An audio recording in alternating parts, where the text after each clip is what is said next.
आपने हमें जो उत्तरदायित्व दिया है, हमने उसे पूर्ण करने का प्रयास आरंभ कर दिया है। जीवन के किस मार्ग पर हमें कदम बढ़ाने चाहिए, मुझे बताने की कृपा करें।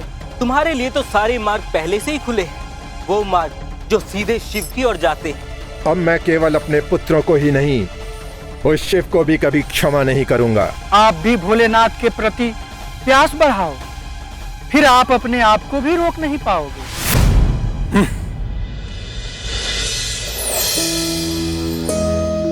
देवों के देव महादेव को विष्णु का प्रणाम।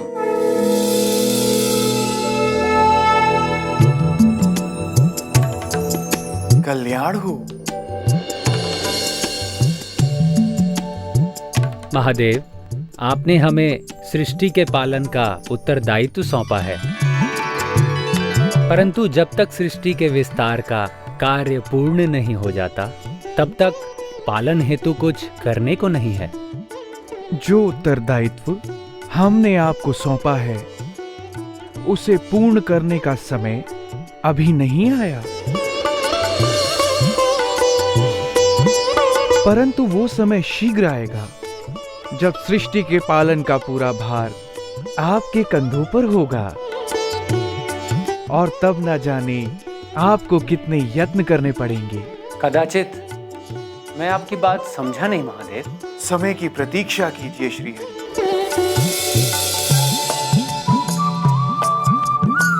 क्षमा करें महादेव, मन की जिज्ञासा जब तक शांत नहीं होती, तब तक मन चैन से नहीं बैठता। आपकी जिज्ञासा तभी शांत होगी जब परमपिता ब्रह्मा यहाँ उपस्थित होंगे। आपके मन में जो प्रश्न है, उसी तरह का एक और प्रश्न उत्पन्न होने वाला है। प्रश्न ये है कि तप महत्वपूर्ण है या भक्ति? आपका ये प्रश्न मेरी समझ में नहीं आया महादेव। कोई भी प्रश्न एक अर्थ लिए होता है, लेकिन वो पूर्ण तब होता है जब उसका उत्तर सामने आता है। लक्ष्य, धर्म और भक्ति तीनों एक प्रश्न बनकर खड़े होने वाले हैं, परंतु आपको इन सारे प्रश्नों का उत्तर एक साथ स्वयं मिलेगा। समय की प्रतीक्षा कीजिए श्री हरि। वो समय समीप है जब आपको अपने प्रश्नों का उत्तर स्वयं मिल जाएगा।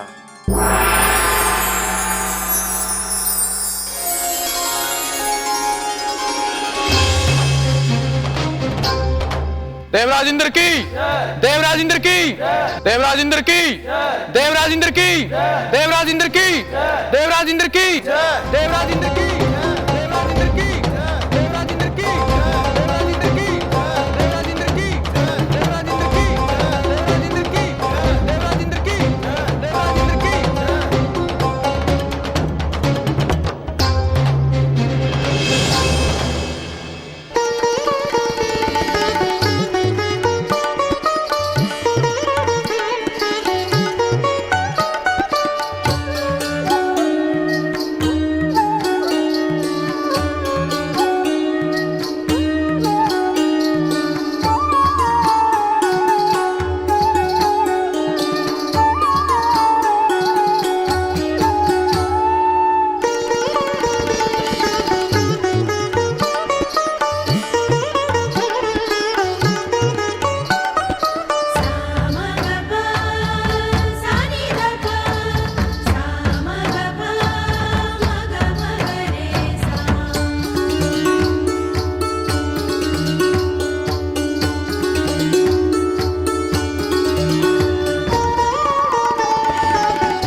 नारायण नारायण। प्रणाम देव ऋषि। इंद्र के दरबार में आपका स्वागत है देव ऋषि। बताएं, कैसे आगमन हुआ आपका? देवराजेंद्र, मैं आपसे ये कहने आया था, आप भी नृत्य संगीत की दुनिया से बाहर निकलकर सृष्टि के विस्तार में अपना योगदान दें। नृत्य संगीत जीवन के लिए महत्वपूर्ण है देवऋषि। मैं अपनी जिम्मेदारियों से भली भांति परिचित हूं। समय आने पर संपूर्ण सहयोग दूंगा। परंतु आप मुझे यह बताएं, प्रजापति दक्ष के पुत्रों को आपने महादेव के पास क्यों भेज दिया? देवराज, प्रजापति के पुत्र अज्ञानी थे। उन्हें अपनी उत्पत्ति का कारण ही नहीं पता था। उन्होंने मुझसे पूछा, किंतु सृष्टि के कर्ता तो शिव है। मुझे स्वयं बहुत कुछ नहीं पता। मैं उन्हें क्या बता सकता था? इसीलिए मैंने उन्हें देवों के देव महादेव के पास भेज दिया, क्योंकि देवों के देव महादेव ही हैं जो उनके प्रश्नों के उत्तर दे सकते हैं। देवऋषि, आपको ज्ञात होना चाहिए, देवादिदेव महादेव के साक्षात्कार के बाद कोई प्राणी वापस आया है क्या भला, जो वो लोग वापस आएंगे? प्रजापति दक्ष के पुत्रों के मोह के कारण आपको उनके कोप का भाजन बनना पड़ेगा। नारायण नारायण। देवराजेंद्र, प्रजापति जो भी समझे, किंतु मैंने वही किया है जो मैंने उचित समझा है। अब आप मुझे आज्ञा दीजिए, मैं चलता हूं। प्रणाम देवऋषि। नारायण नारायण। नमः शिवाय, नमः शिवाय, नमः शिवाय, नमः शिवाय, नमः शिवाय, नमः शिवाय, नमः शिवाय, नमः शिवाय, नमः शिवाय। देवों के देव महादेव को विष्णु का प्रणाम।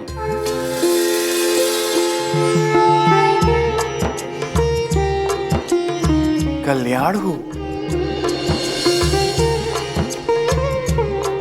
हे महादेव, आप तो त्रिकालदर्शी हैं। ये सृष्टि की रचना, ये सृष्टि का विस्तार, ये सब आपकी कल्पना ही तो है, जो अब साकार होने वाली है, जो सत्य के रूप में सामने आने वाली है। श्री हरि विष्णु, क्या आपको इसमें कोई संदेह दिखता है? कदापि नहीं। आप तो भूत, वर्तमान और भविष्य सब कुछ जानते हैं। आपसे तो कुछ भी नहीं छुपा, परंतु मन सशंकित है भोलेनाथ। क्या केवल ऋषि मुनियों के तप और दिव्य ज्ञान से उत्पन्न मानस पुत्रों के द्वारा ही सृष्टि का विस्तार हो सकेगा? श्री हरि विष्णु, धैर्य रखें। आपको आपके प्रश्नों का उत्तर अवश्य मिलेगा।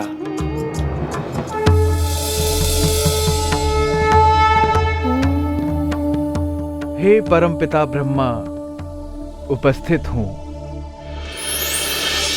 देवों के देव महादेव को मेरा प्रणाम स्वीकार हो।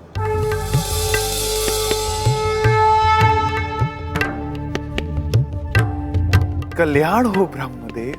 कहिए महादेव, कैसे हमें याद किया? हम स्वयं ही आपके दर्शन हेतु उपस्थित होने ही वाले थे। ब्रह्मदेव, क्या आपके मन में कोई प्रश्न है? हाँ महादेव, धर्म और कर्तव्य में से कौन सा पथ श्रेष्ठ है? मानव को किस पथ पर अग्रसर होना चाहिए? कर्तव्य, धर्म और भक्ति, इन तीनों में से श्रेष्ठ कौन सा है? कदाचित आपका प्रश्न दक्ष के पुत्रों को लेकर है, जिन्होंने अपने पिता के द्वारा निर्देशित कर्तव्य पथ को छोड़कर भक्ति के मार्ग को अपना लिया।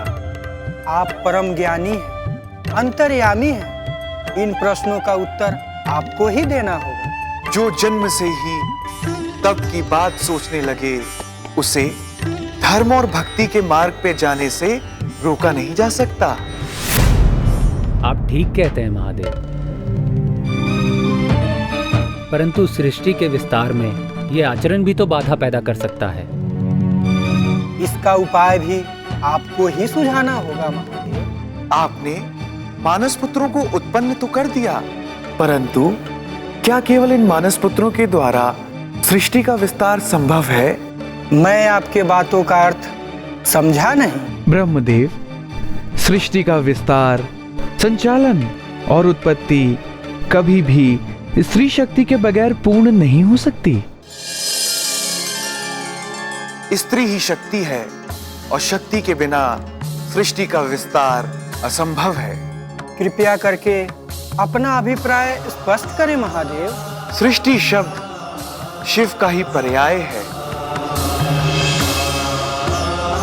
जिस प्रकार शिव शक्ति अर्थात शिवा के बिना पूर्ण है, ठीक उसी प्रकार आप और श्री हरि विष्णु अभी अपूर्ण हैं। और आपके साथ आपकी पूर्णता को सिद्ध करने के लिए स्त्री का होना नितांत आवश्यक है।